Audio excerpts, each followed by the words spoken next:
अल्हम्दुलिल्लाह वस्सलातु वस्सलाम रसूल अल करीम अम्मा बाद औज़ु बिल्लाहि मिनश शैतानिर रजीम बिस्मिल्लाहिर रहमानिर रहीम। My dear brothers and sisters, Assalamu alaikum wa rahmatullahi wa barakatuh. May peace, mercy and blessing of Allah be upon you. Today my topic is under Islamic law, why is a woman's share of the inherited wealth only half that of a man? The glorious Quran contains specific and detailed guidance regarding the division of the inherited wealth among the rightful beneficiaries. The Quranic verses that contain guidance regarding inheritance are Surah Baqarah chapter 2 verse 180, Surah Baqarah chapter 2 verse 240, Surah Nisa chapter 4 verse 7 to 9, Surah Nisa chapter 4 verse 19, Surah Nisa chapter 4 verse 33, Surah Maida chapter 5 verse 106 to 108. There are 3 verses in the Quran that broadly describe the share of close relatives. For example, Surah Nisa chapter 4 verses 11, 12 and 176. The translation of these verses are as follows. Allah thus directs you as regards your children's inheritance, to the male a portion equal to that of 2 females, if only daughters, 2 or more. Their share is 2/3 of the inheritance. If only one, her share is a half.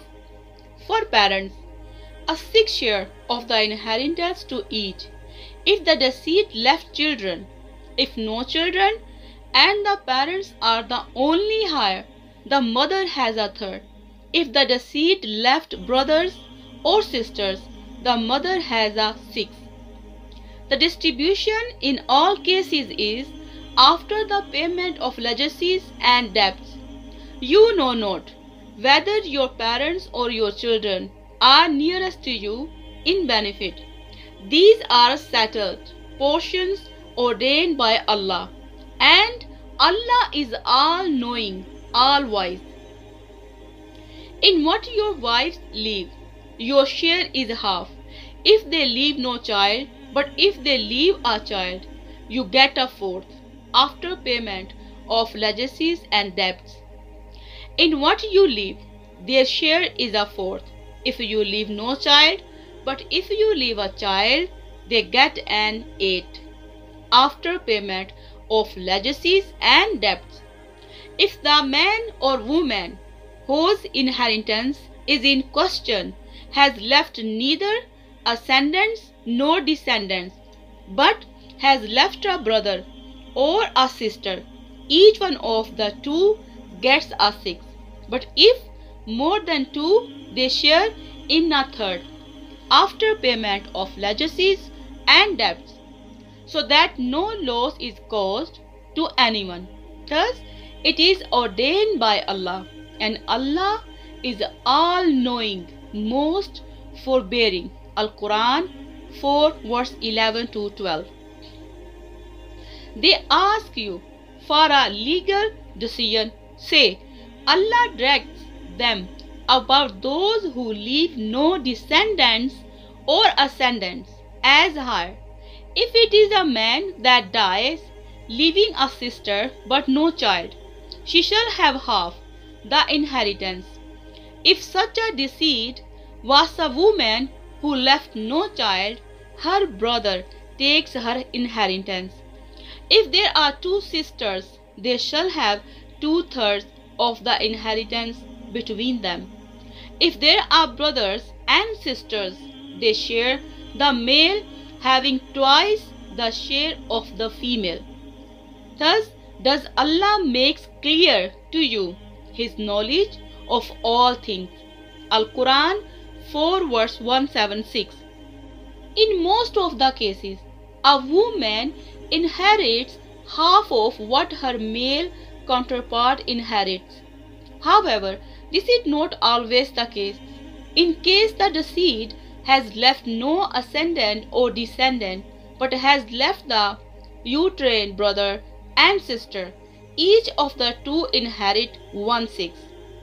If the deceased has left children, both the parents, that is, mother and father, get an equal share and inherit 1/6 each. In certain cases, a woman can also inherit a share that is double that of the male. If the deceased is a woman who has left no children, brothers or sisters, and is survived only by her husband, mother and father, the husband inherits half the property, while the mother inherits 1/3 and the father the remaining 1/6. In this particular case, the mother inherits a share that is double that of the father. It is true that as a general rule, in most cases, the female inherits a share that is half that of the male. For instance, in the following cases, daughter inherits half of what the son inherits. Wife inherits 1/8 and husband 1/4 if the deceased has no children. Wife inherits 1/4 and husband 1/2 if the deceased has children.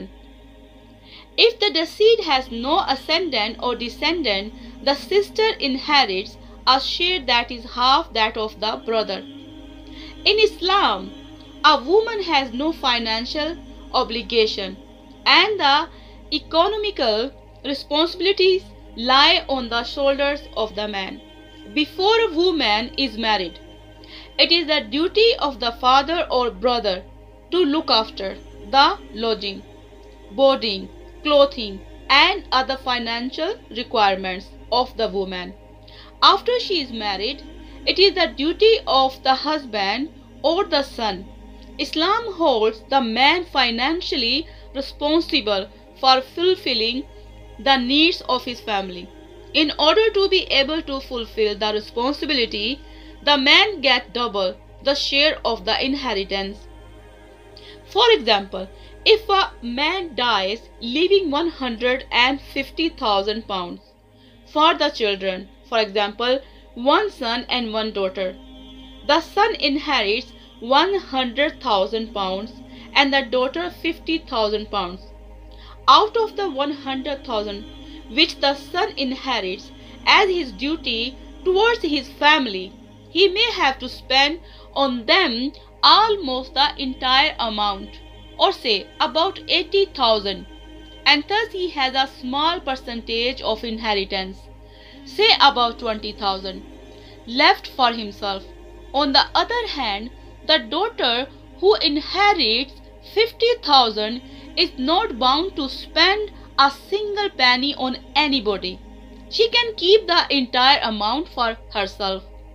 Would you prefer inheriting £100,000 and spending 80,000 from it, or inheriting £50,000 and having the entire amount to yourself? Wassalamu alaikum wa rahmatullahi wa barakatuh.